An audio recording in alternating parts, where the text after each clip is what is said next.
last goal doesn't matter. The last victory, already forgotten. Yesterday is gone, lost in the record books. But today is up for grabs. Unpredictable, unwritten, undecided. Now is ours.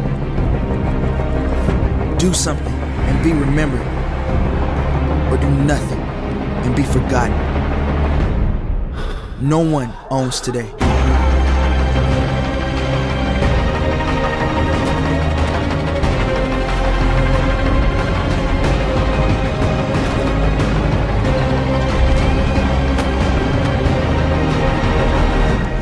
Take it. Hello everyone, today we'll be talking about our first ad of the three, which would be the Adidas ad titled Just Take It. This Adidas advertisement is an interesting commercial because it uses a man in the background telling a personal story about how he's going to be the next great player. This connects with the persuasive technique, which would be pathos, because the personal story connects with the audience emotions and makes them listen to what is being said. This advertisement also uses the persuasive technique, which would be ethos. Ethos is used in this ad because it has credible people supporting this brand. These credible people range in a variety, such as the famous football player Lionel Messi. This can make people believe that Adidas is a good brand that is trusted and worn by famous athletes. This advertisement will mainly direct towards men because throughout this ad, men are depicted playing football. And it also has a man telling his personal story about his dream, which is becoming the next best football player. One can argue Adidas directed this ad only towards men because although they are trying to sell a lifestyle in this ad, they are also trying to sell their men's clothing line. So they are mainly focused on getting the attention of men. In this intense ad by Adidas, they're trying to deliver a message to people watching. They use different clips of players playing different sports wearing Adidas sports. In the advertisement, there is music playing, a man talking, and short clips of sports being played. It connects with the audience emotion to do with persuasive technique, pathos. Also in this ad, Adidas uses the bandwagon technique as it shows many different professional athletes using the product, making it seem like everyone famous is wearing Adidas, so you should do. This advertisement does a very good job with the different personas. It only depicts men throughout the commercial.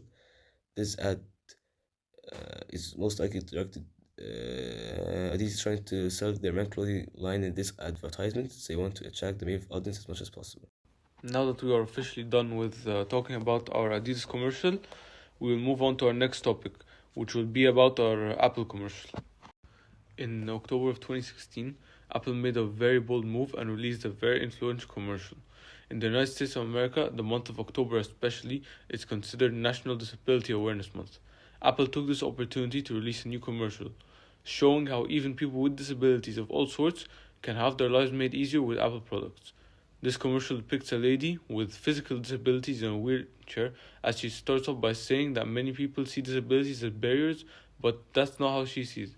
It shows a blind man taking pictures, a deaf man controlling his hearing aid, and many more.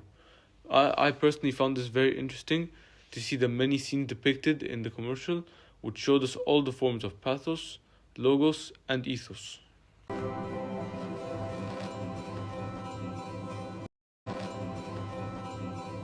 People think that having a disability is a barrier.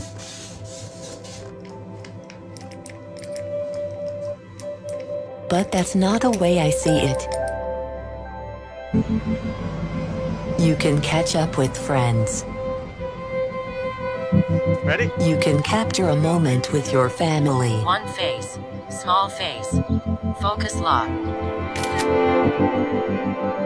And you can start the day bright and early.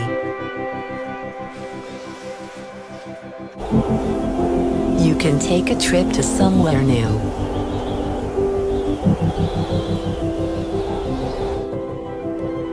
3 miles to the summit. You can concentrate on every word of a story. A bird began to sing.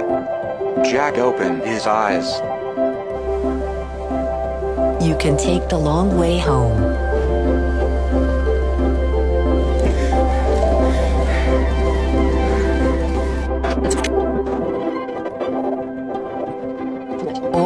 created a film like this one.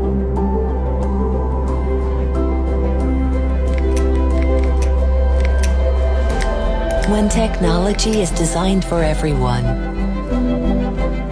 it lets anyone do what they love, including me. Pathos was depicted in this Apple commercial because the commercial shows families together, taking pictures to capture the moment and the joy of the dad taking the picture and the joy of the kid in the picture being taken. It also shows a man with a hearing aid being able to go hiking in windy places, do what he loves with his family because he can control his hearing aid from the iPhone. This commercial even shows the joy of a lady who needs help getting dressed, but yet she can edit an entire movie with an Apple computer because it has been made in such a way that she can do what she loves. These things make us feel joy and make us want to have these products for their ease of use, and even if we don't need all of the features that are offered. This commercial also portrays attributes of logos being used. Logos is the use of logic to persuade one to do something. Logos is greatly used to influence men to buy or do something, since a majority of men are such logical thinkers. The commercial depicts how life is generally easier when using an Apple product because they are so user-friendly. Accessibility is a fundamental characteristic of Apple products. People with and without disabilities can live easier lives with Apple products because it's so quick to learn how to use them. People with and without disabilities feel the want to use Apple products because they can make life easier and more enjoyable. Furthermore, and last but not least, Apple incorporated the use of ethos in the same commercial. This commercial shows all kinds of people with disabilities living life to the fullest, which makes everyone else want to do the same. Seeing families and friends together laughing and smiling subconsciously influences us to emotionally want that as well. Ethos makes us want the joy the people in the commercial are feeling. When using ethos correctly in this manner, it creates a sense of need for the product in order to obtain happiness portrayed in the commercial. Has something that you're good at. Every single one of you has something to offer. And you have a responsibility to yourself to discover what that is. That's the opportunity an education can provide. Maybe you could be a great writer, maybe even good enough to write a book or articles in a newspaper, but you might not know it until you write that English paper, that English class paper that's assigned to you. Maybe you could be an innovator or an inventor, maybe even good enough to come up with the next iPhone or the new medicine or vaccine, but you might not know it until you do your project for your science class. Maybe you could be a mayor or a senator or a Supreme Court justice, but you might not know that until you join student government or the debate team. And no matter what you want to do with your life, I guarantee that you'll need an education to do it. You want to be a doctor or a teacher or a police officer? You want to be a nurse or an architect, a lawyer or a member of our military? You're going to need a good education for every single one of those careers. You cannot drop out of school and just drop into a good job. You've got to train for it and work for it and learn for it. And this isn't just important for your own life and your own future. What you make of your education will decide nothing less than the future of this country. The future of America depends on you. What you're learning in school today will determine whether we as a nation can meet our greatest challenges in the future. You'll need the knowledge and problem-solving skills you learn in science and math to cure diseases like cancer and AIDS, and to develop new energy technologies and protect our environment. You'll need the insights and critical thinking skills you gain in history and social studies to fight poverty and homelessness, crime and discrimination, and make our nation more fair and more free. You'll need the creativity and ingenuity you develop in all your classes to build new companies that will create new jobs and boost our economy. We need every single one of you to develop your talents and your skills and your intellect so you can help us old folks solve our most difficult problems. If you don't do that, if you quit on school, you're not just quitting on yourself, you're quitting on your country. Now we're going to talk about a speech given out by Michelle Obama to her students, to American students, and how to be successful in life. In this passage, The speaker employs various rhetorical strategies to emphasize the importance of personal responsibility in education.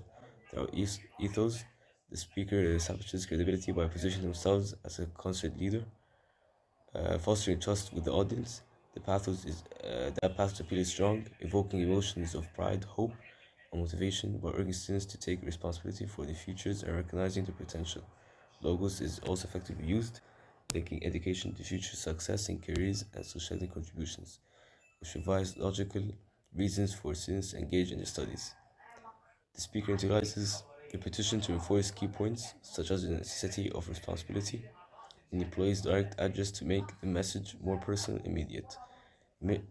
Images used to help students visualize their potential futures, inspiring them to see education as a path to achieving their goals. Finally, the passage ends with a clear call to action, motivating students to take their education seriously and put forth best effort.